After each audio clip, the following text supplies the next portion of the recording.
What's up guys? Justin here with TheSketchUpEssentials.com. All right, so in today's video, we're gonna get in depth on using the move function in order to move objects precisely. We're also gonna learn how to quickly create copies, and we're gonna learn a massive time-saving tip for a way that you can use a special kind of group in SketchUp called a component. So make sure you stick around for that. If you have any questions, feel free to leave them down below. Let's go ahead and just jump into it. All right, so up to this point, we've talked about the fundamentals of moving around and modeling. What I want to talk about now is some tools that you can use in order to quickly make copies and use repeating objects. And so the first thing that I want to talk about that I think is going to be really important is, remember in the last video we talked about how we can use groups in order to separate geometry.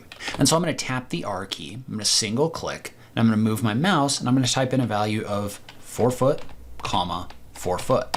We're going to create a box. And I'm going to push-pull it up. So I'm going to tap the P key, single click, move my mouse and type in a value of 4 feet and hit the enter key. And so what we've done is we've created a cube inside of SketchUp. So far we've already done this, right? But now what I want to do is I want to create a copy of this object. And so a lot of you probably have used other programs where you might do a Control C and a Control V in order to copy an object, right? So I've selected this object, I did a Control C to copy it and a Control V to paste it. And now if I click somewhere, it's going to create a copy.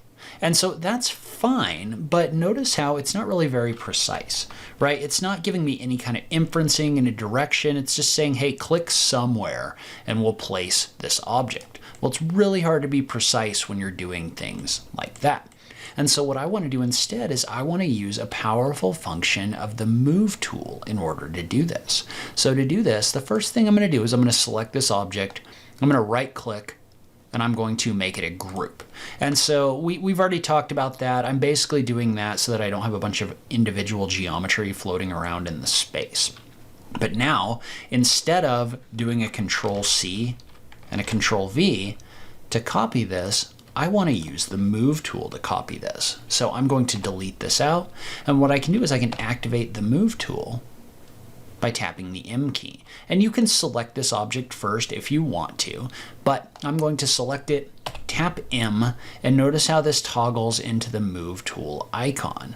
Well, if you look down at the bottom, notice how there's an option in here for Control equals cycle, copy, stamp, or move. What that means is if I tap Control, notice how I get a little plus button next to my icon right here. That plus button indicates that I'm now in copy mode. That means that if I single click on this corner and move my mouse in a direction, notice how instead of moving the object, this is going to copy the object like this. And I could always toggle that off, right? If I tap Control again, it's going to jump out of copy mode. So again, this is why you don't want to click and drag. You want to single click because you can toggle the modes like this. But notice how I can type in a value. So say I wanted to create a copy of this object from this point 10 feet over. Well, I could type in a value of 10 feet and hit the enter key, and that's going to create the copy in that direction. And so I could also do this with multiple objects. So if I tap the M key, single click on this corner, if I just wanted to move them, I could just type in a value right now, right? I could type in a value of like 3 feet and it would move them. But what I want to do is I want to, with both of these selected, tap M and hit Control so that I'm in copy mode and then move my mouse. Well, notice how now what that's going to do is that's going to allow me again to create copies of both selected objects in whatever direction I choose. So I can do this in an upward direction. I can really do it in any direction that I want. And I can type in a value of 15 feet. And hit the enter key. Now, one thing to note about this is notice how at the moment I've not clicked on anything else, meaning this tool is still live. And I can go ahead and I can zoom in and out and kind of orbit. But if I was to type in a new value, like 5 feet, and hit the enter key, notice how that's going to change. I can type in as many values as I want by typing in a value and then hitting the enter key. like this until I click off of this or deactivate the tool. So as soon as I tap space to deactivate the tool, notice how now I can't do that anymore. The tool is no longer active. But we can use this in order to really quickly create copies of objects. Now let's tap the E key and click and drag across these. I'm gonna get rid of some of the extra stuff that I've created, but I can also do this really quickly by coupling a move with a copy. So for example, I might not want two objects spaced 10 feet from this base point right here. I might want them spaced from this base point. Well, one thing that I could do is if I tap the M key, hit the control key, I could make a copy and place them right here, and then really quickly click on this point, move my mouse, and then type in a new value. Now that's going to give me a copy 10 feet from this point to this point because I set a new base point in here like this. Now, one thing you should be aware of is you can actually do this without clicking on the objects themselves. So let's say that I had an edge over here like this, and it's dictating a length of some sort. Well, the first thing I could do is I could take these two objects and I could move them, right? So I can tap the M key with those selected, move my mouse, and you can hold that shift key to lock them to the red axis, but notice how I can use the move tool to align them based on the base point that I set, right? When you first click on an object, it sets a base point. Well, what I could do is I could tap the M key, pick this base point right here, and I could tap control like this, and notice how I can move this and align it with an edge right here, like this. And you could also do this with the midpoint, right? So I could align it with the midpoint right here. But one thing to be aware of is if I was to erase these out, notice how I can actually select objects and set a base point that is off of the object. So if I move my mouse over here, notice how I can pick this point and use it as a base point as well. So your base point does not need to be on the object at all if you don't want it to be. And again, I could set a different base point just by clicking over here. And so this gets really powerful when it comes to the inferencing and the way that you can align objects in SketchUp. Now, one thing about these that you should know is the move tool, when you're working with grouped geometry like this, if you tap the M key and mouse over it, notice how when you mouse over these various faces, you're going to get these little red dots in here. These little, or they're actually little red crosses, but if you single click on them, notice how I can use this to rotate an object in place as well, based on the central point of this face. So I could type in a value of like 45 degrees, and I can use this to rotate these objects without actually activating a rotate tool in SketchUp. Now, let's talk a little bit about another powerful use of the move tool. So say that I've got one cube over here. So I'm just going to use the move tool in copy mode to create a copy. Say I wanted to create more than one copy. So, for example, say I wanted to create a copy somewhere between this point and this point right here. Now, what you could do is you could draw a line, right? So I could draw a line over here. I could right click on that line. I can divide it into the number of segments that I want, and I could start creating copies that align with these segments like this. And that's not like horribly slow, but it's not very efficient. So that is definitely one way you could do that though, but then you might run into some spacing issues, other things like that. It can be a little bit frustrating. So what I want to do instead is the move tool actually has the ability to create arrays. So if I select this object, tap the M key and hit control, and I single click, notice how I've created one copy in here. And I'm going to say this is going to be 10 feet over, and I'm going to click. Well, if I type in the star key or the X key on my keyboard, so X and then a number of copies, so I'm going to say 15, notice how this actually creates 15 copies. Now, I don't usually use the X key because that's also a keyboard shortcut to toggle my X-ray mode on. What I use instead is the star. So I'm going to type in 10 feet, hit the enter key. I'm going to type in star and then a number of copies. So if I type in 5, that's going to create 1, 2, 3, 4, 5 copies, each spaced the way that I had set this. And notice how, again, this is still live. So if I typed in ×3 and hit the enter key, it's going to create 3 copies. If I typed in 10, it's going to create 10 copies, all keeping this spacing right here.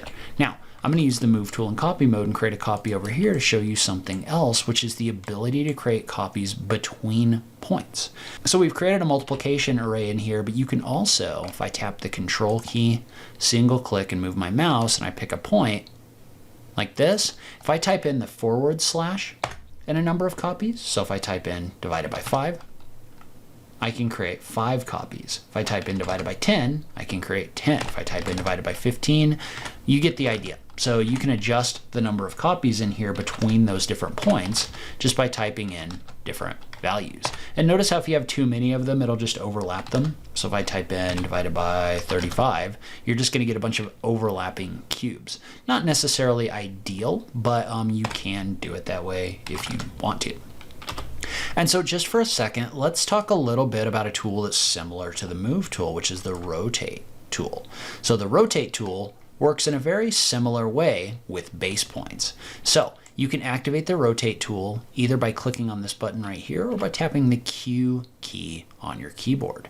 And notice how when you do that, your cursor turns into this protractor looking thing. And so what that's going to do is that's going to let you set the direction in which you're going to rotate an object. So in this case, right, if I mouse over this corner, notice how it gives me this blue look. Well, when I first activate that tool, if I tap the left, right, or up arrow keys, I can lock this to a direction. So in this case, I'm going to lock it to the green direction, and it's going to ask me for a base point. And so in this case, I'm going to set my base point to be this corner right here. Now it's going to ask me for a second point. That is the point. So we've set the center of our rotation. Now we're setting a reference point for our actual rotation. So in this case, I'm going to single click right here. Notice how I can use this to rotate this object. So if I typed in a value of 45 degrees, for example, this object is going to rotate 45 degrees. And so you can do this again and again in multiple different directions in order to get the rotation that you want. So if I type in a value of 45 degrees, that's going to rotate this 45 degrees again. Now, one thing that's cool about this tool is you don't actually have to set a base point that is on the object. So if I tap the Q key, for example, I'm going to tap the up arrow key to lock this to the straight up and down. But notice how I can set a base point anywhere like this. And notice how this is going to rotate around that object like this. So then you could type in a value like, we'll say 90 degrees. Notice how that gets rotated 90 degrees around that central point. Well, where this gets kind of powerful is if I tap the up arrow key right here, the rotate tool actually has the same function for copying by tapping the control key. So I can use this to create copies either with the multiplication array or the divide array. So I could just create one copy at 45 degrees and call this good if I wanted to do that. Or you can set that base point. So select the object, tap Q, tap the up arrow key. Whoops. We're going to inference off of this a little bit, but if I tap control, notice how I can set a number of degrees like 15 and then type in times and a number of copies. So times 8, times 10, times 20, whatever you want, times 15, and it's going to create that number of copies. And you can do that same thing again, where you can create an array with the divide function. So say that I wanted to make this 180 degrees, right? I can type in the / after I set this and a number of copies. So divided by 5, divided by 10, divided by 20, and it's going to create a certain number of copies between this point and this point along that number of degrees that you set for your rotation. So this is actually a really powerful function for creating copies in kind of circular directions, other things like that. Now, one other principle that I want to talk about a little bit in this video is the idea of groups and components. So we've talked about grouping geometry. So I'm going to tap the C key right here. I'm going to draw a circle and I'm going to extrude it up. Then I'm going to select the whole thing. And note, by the way, that you can make copies of just individual parts of geometry in here. So for example, if I select these faces, notice how I can copy out different parts of this as well. We're not doing that right now, but you can do that. Your geometry doesn't have to be grouped. Well, let's say that I have a bunch of these groups in my model. So I'm going to make a group, and then I'm going to make a copy of it. So say that I had come in here and I had created 30. Say that I'd come in here and I had like 10 of these, like this, and now I want to change them. So maybe I wanted to add some additional geometry or something like that, just change the way this works. So say I was to take a couple of these faces and use them to split this geometry up and then maybe like scale them in. So something like this. Well, notice how this one copy changes, but none of the others do. So I would either have to come in here and I would have to adjust each one of them individually, or I would have to erase these out and create new copies. Well, there's a function in here. It's a very powerful tool called a component. So what a component does is if you right click on this group, notice how there's an option in here to make a component. And so when I do that, notice how it asks for a little bit more data. So in this case, it's going to ask for a name. It's going to have some other stuff we're not going to worry about for right now. We're going to call this one cylinder. And we can click on the create function in order to create a component definition.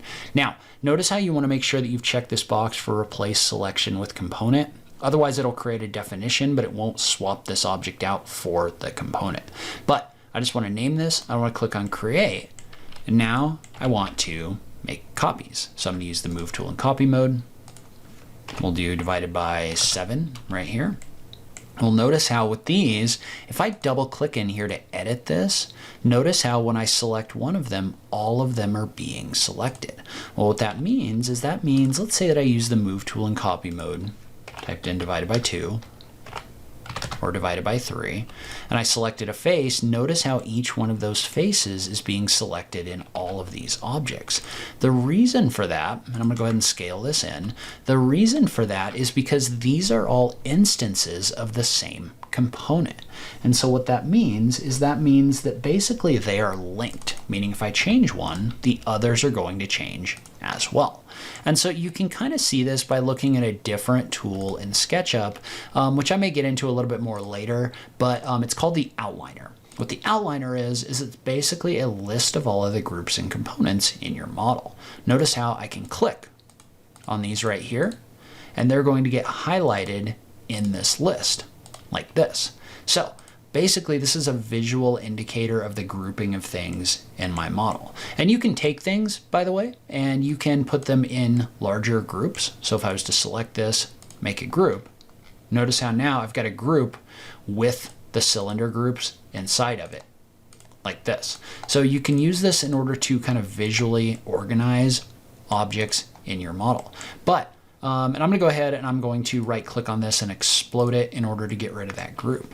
But what I want you to know is notice how all of these have a different icon associated with them, and they're in brackets. So the reason they're in brackets is because this is indicating that these are component definitions. They're basically all linked to the cylinder component definition. And so each one of those is going to basically be a copy of that component. Now, let's say that I wanted some of these to be unique, right? So if I was to come in here and select every other one of these, say I wanted to make changes to these, but not the others, well, what I can do is I can right click and click on the option for make unique. Well, notice how when I do that, that appends a 1 to the back side of these. That means that these have a new component definition. You can also see the component definition when you click on an object. Notice how groups do not have a component definition. But now if I come in here and I make changes to the cylinder number 1 object, like this, notice how only those cylinders are going to adjust and not the other ones. So I can come in here and I can make changes to these objects, and notice how they are no longer linked. Now there's some fancy things we could do in here with like replacing different components and things like that. I don't want you to worry too much about that. What I want you to understand is when you have objects that are going to be repetitions of the same object in your model, so say like a light fixture or something like that, you should be using components rather than groups, because that way if you need to make a change, you can make a change to all of them at once, instead of having to repeat those changes over and over again. Now, I do get this question a lot though. Okay, great, these act very similar. When do I use components? When do I use groups? So components, I would say you want to use really anytime you have something that might repeat. You might have more than one of. So, whatever, plumbing fixtures, door types, things that are going to have more than one of them in your models, you would probably use components. Now, on the other hand, if you're doing something like modeling a house, so if you come in here and you've just got a set of walls like this one, and you were to push-pull them up, in this case, I don't necessarily see any reason to use components because your walls are never going to be copied, right? Your walls are just walls. So in this case, I would just select this, and this would just be a group like this. So kind of depends on what you're trying to do, but in general, I use components for repeating objects and groups for non-repeating objects. So one more thing about this is you can, within the outliner, I talked about how you can use the outliner in order to see the organization of your model. You can use the outliner in order to stay a lot more organized. So in this situation, for example, I might recommend that you put these all in a group. And when you put them in a group, you can right click in here and you can rename them, right? So I could say shape components like this. I could take these, right click, and put them in a group. And I could call this one shape groups right here. And this gets a lot more important when we start modeling for layout, which I'm not going to talk about in this video because that's way in depth. But a lot of the time it's a good idea to go ahead and organize your models like this.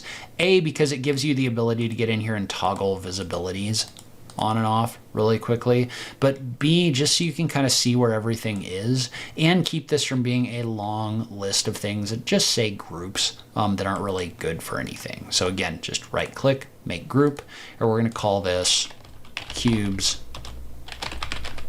rotate right here. And I could take these, right click, put them in a group and call it cubes move.